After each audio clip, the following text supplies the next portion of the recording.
Carson Hocevar just did something he's never done before at Indianapolis. And he did it with one late run that changed everything. Stick around, because this Brickyard 400 pole battle came down to the wire, and there's a lot to break down here. And hey, real quick, if you are a true NASCAR fan like me, go ahead and drop a like and subscribe to the channel. NASCAR Nation news is just getting started. We are pushing for our next subscriber milestone, and it's all about real talk from fans who live this sport every week. All right, let's get into it. So here's what went down at Indianapolis Motor Speedway on Saturday. Carson Hocevar used a late qualifying run to knock Tyler Reddick out of the #1 spot. That's huge, because Reddick had been sitting on top of the speed charts for most of the afternoon, but Hocevar wasn't done yet. He still had to survive a late charge from his own teammate, Daniel Suarez, to actually lock up the pole. Let's talk numbers for a second, because they matter here. Hocevar's pole-winning lap came in at 186.59 miles per hour. That's what got it done. Suarez followed right behind him with a lap of 186.382. Now here's why that's a big deal for Chevrolet.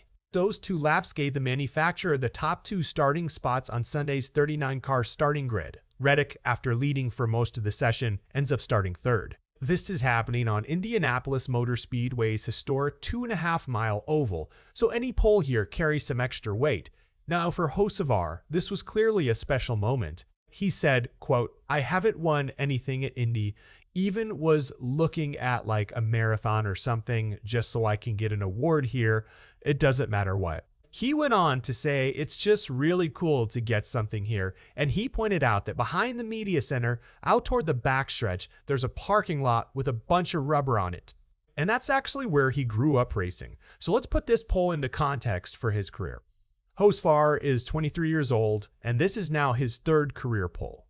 The other two both came at Texas, with one of those earlier this year. He's a Michigan native, and he's got one career victory so far, which came in April at Talladega.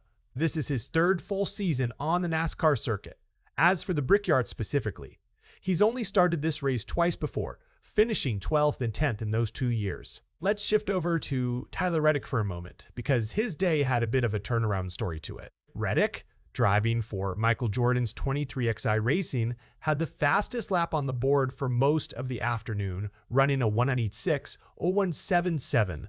But here's the thing. Just one day earlier, Reddick told reporters his car performed so poorly in practice that it felt like he had, quote, "never raced here before." So going from that to sitting on top of the speed charts for most of qualifying is worth noting. Reddick was also asked just how important qualifying really is at a place like Indy. He said, quote, "It's going to be a lot of it." He brought up an example from last year, saying Denny Hamlin had an issue in qualifying and still had a strong day, so he acknowledged it is possible to overcome a rough start. But he added that clean execution over the weekend sets you up for better track position and more stage points. It's also worth mentioning, Reddick won the 2022 Brickyard on Indy's road course, and he's trying to become the first driver to win on both the oval and the road course. Now, about those speeds. Hocevar, Suarez, and Reddick were the only three drivers to top 186 miles per hour. And that's notable because it was an unusually cool, overcast afternoon, which produced speeds significantly higher than what we saw in Friday's lone practice session. But Sunday's race could look completely different because temperatures are expected to rise for the actual race.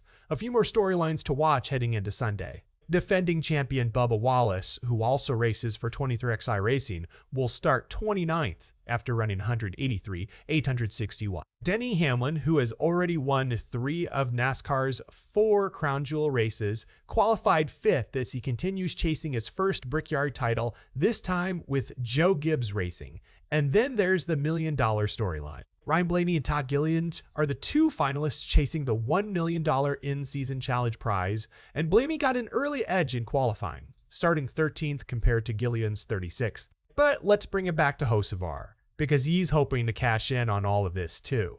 As the pole winner, he'll lead the field across the yard of bricks to start Sunday's race. He summed up what that track position could mean, saying, quote, "Hopefully that can get us a good advantage." He also talked about the prestige of Indianapolis, saying it raises everybody's intensity because everyone knows how much this place means, calling it, in his words, super important.